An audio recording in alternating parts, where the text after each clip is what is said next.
गरुड़ पुराण अध्याय 1 हिंदी में। संवाद भगवान श्री विष्णु और गरुड़ जी के बीच। श्री गरुड़ जी ने पूछा, हे प्रभु, मृत्यु के पश्चात जीव का क्या होता है? उसे कौन सा मार्ग प्राप्त होता है? पाप और पुण्य का फल किस प्रकार भोगता है? कृपया मुझे विस्तार से बताइए।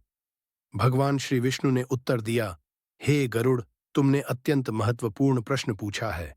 यह रहस्य बहुत गूढ़ है, जिसे सुनने मात्र से मनुष्य के पाप नष्ट हो जाते हैं।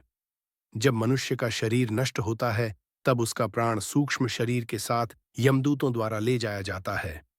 यमदूत उस आत्मा को यमपुरी की ओर ले जाते हैं। वहां पाप पुण्य के अनुसार उसे नरक या स्वर्ग का फल प्राप्त होता है।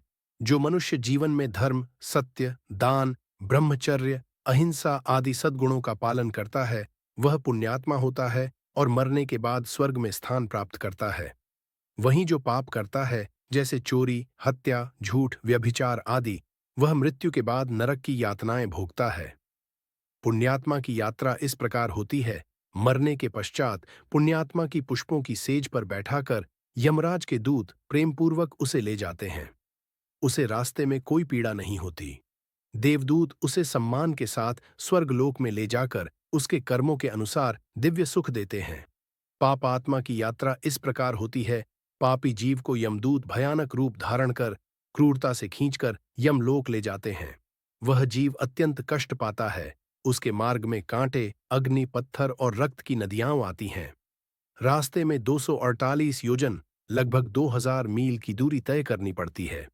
अध्याय 1 का सार। मृत्यु के बाद आत्मा को यमलोक की ओर यात्रा करनी होती है। पुण्य करने वाले को स्वर्ग में और पाप करने वाले को नरक में स्थान मिलता है। अच्छे कर्म ही अगले जन्म या मुक्ति का आधार बनते हैं।